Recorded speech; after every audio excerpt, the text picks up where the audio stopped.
Bienvenue sur Africa 24 dans cette nouvelle édition du Non-Stop Info. Voici les titres de l'actualité.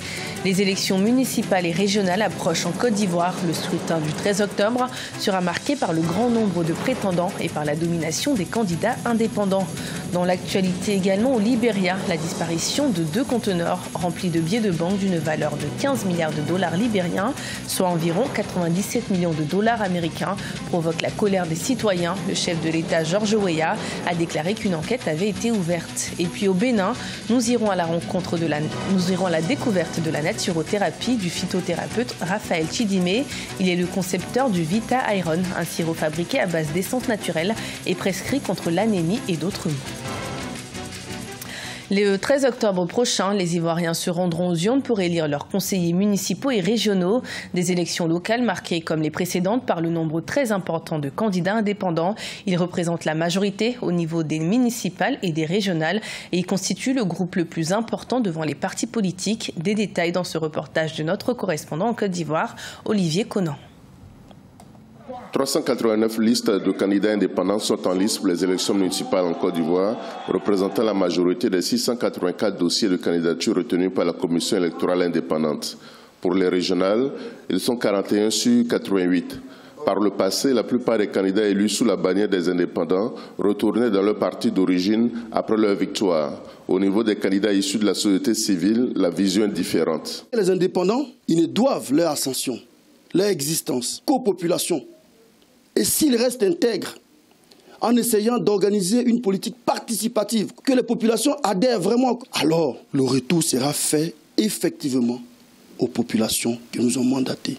Certains candidats issus des partis politiques ne comptent pas également retourner dans leur parti d'origine après les élections pour préserver la confiance des électeurs. J'ai décidé d'aller en indépendant pour échapper à la prise en otage du développement local par les partis politiques. La liste citoyenne que j'ai constituée, il y a des militants du RDA, des militants du RHDP, des militants du FPI, des militants de tous les partis politiques et les organisations citoyennes.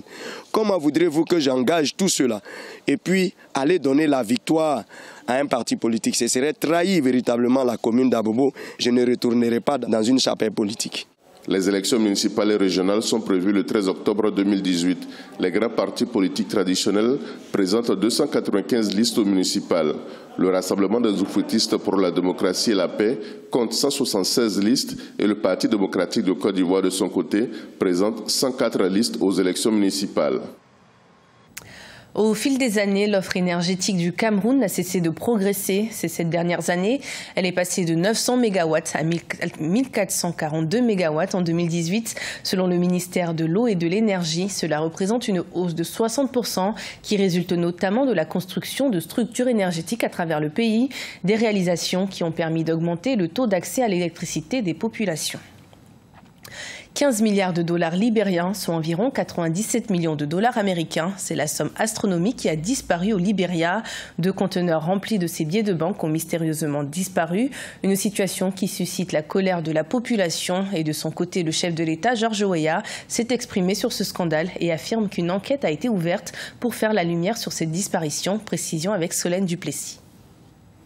Rendez-nous nos conteneurs, tel est le slogan lancé à travers une chanson devenue virale dans le pays, un titre qui fait écho à la disparition de conteneurs transportant 15 milliards de dollars libériens, soit environ 97 millions de dollars américains. 2 cargaisons de billets destinés à la Banque centrale qui se sont volatilisées après avoir quitté le port de la capitale, Monrovia, en mars dernier. Depuis, la colère de la population ne faiblit pas.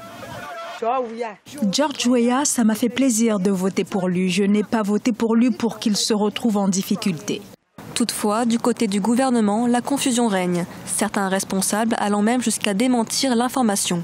Le gouvernement libérien a néanmoins annoncé qu'une enquête avait été ouverte en août dernier sur l'entrée de sacs et conteneurs remplis des billets de banque. Le président George Weah a appelé ce 21 septembre la population à patienter jusqu'à ce que l'affaire soit éclaircie. Je tiens à vous informer qu'une enquête est en cours sur les circonstances entourant l'importation d'argent par la Banque centrale du Libéria et que nous ne prendrons aucun repos jusqu'à ce que les faits soient établis et que vous ayez les réponses à vos questions. Une affaire qui intervient alors que le Libéria est actuellement confronté à une hausse de l'inflation et une dépréciation de la monnaie locale. Pour y remédier, le président George Weah, élu en décembre 2017, avait annoncé en juillet dernier une série de mesures monétaires et fiscales. La responsabilité sociétale des entreprises est une démarche méconnue en Afrique. Adoptée par une minorité d'entreprises au Bénin, la RSE est selon des experts gage de sérieux et représente une opportunité pour l'entreprise, les associations et les populations. Reportage de notre correspondant au Bénin, Lefty Ounou. Des entreprises africaines adoptent progressivement les approches de la responsabilité sociétale, qui est l'ensemble des actions contributives des entreprises et associations au développement social et durable. À l'instar de ce qui se fait au Maroc, en Tunisie et au Sénégal, quelques entreprises au Bénin font du social et de la philanthropie par le biais de la construction d'écoles ou encore la mise à disposition des populations des forages d'eau. On a rassemblé des chefs d'entreprise, des responsables d'associations, des consultants, des universités pour d'abord leur expliquer ce que c'est que la RSE. Ces implications, je vous parlais des parties prenantes. Les parties prenantes, c'est l'entreprise, les salariés, les collectivités locales, l'État et d'autres structures également. Entre autres entreprises, la société ATC Bois Bénin, Iridium SARL, promoteur de la marque Daelian, la fondation MTN se sont appropriés des démarches de la responsabilité sociétale des entreprises. ATC Bois Bénin valorise le TEC du Bénin et promeut le reboisement. Nous faisons du reboisement dans le secteur d'Alada et au-delà pour que notre action sur l'environnement ne soit pas trop pénalisant. Les principes fondateurs de la RSE sont la bonne gouvernance, la lutte contre la corruption, l'égalité professionnelle, le développement durable, l'implication dans les activités communautaires.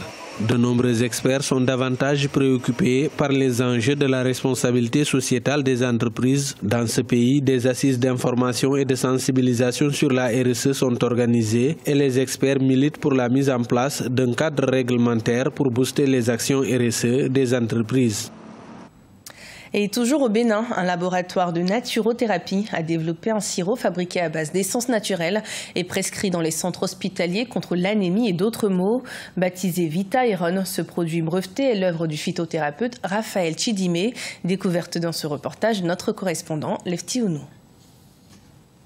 Le sirop Vita Iron fabriqué à base de plantes révèle davantage le chercheur béninois Raphaël Yao Chidimé en Afrique. Vita Iron est l'un des produits phares sortis des laboratoires Génération Bien-être B du phytothérapeute. Ce médicament a été fabriqué en décembre 2001. Il est attribué à ce sirop des propriétés thérapeutiques dans le traitement de plusieurs maux dont l'anémie, le cancer, la drépanocytose ou encore l'hépatite. Pourquoi c'est le produit phare? On inventait avant son arrivée. Il y a un drame qui s'est produit le 5 septembre 2001. J'ai perdu mon garçon, mon héritier, Ézéchiel Chidimé, de l'anémie. Raphaël Yao Chidimé a commencé à collaborer avec les médecins depuis le 20 juillet 2000. Il a investi toutes les zones sanitaires du pays afin de révéler, vulgariser et promouvoir ses inventions. Vita Iron a été breveté par l'Organisation africaine de la propriété intellectuelle, OAPI, en janvier 2017. Ça prévient encore l'hémorragie de la délivrance, qui est aujourd'hui la première cause de décès maternel dans notre pays et même dans le monde. Le phytothérapeute Raphaël Yao Chidimé est titulaire d'un doctorat en phytothérapie au campus de Legon au Ghana en juin 2000. Il a été plusieurs fois distingué pour ses inventions. Rappelons qu'en juin 2017, il a été élevé au rang de maître conférencier du corps professoral de la santé à l'université Kwame Nkrumah de Kumasi, au Ghana. Ce journal a été préparé par l'ensemble de la rédaction. Merci de votre fidélité. Retrouvez dans un instant une nouvelle édition de l'information sur Africa 24.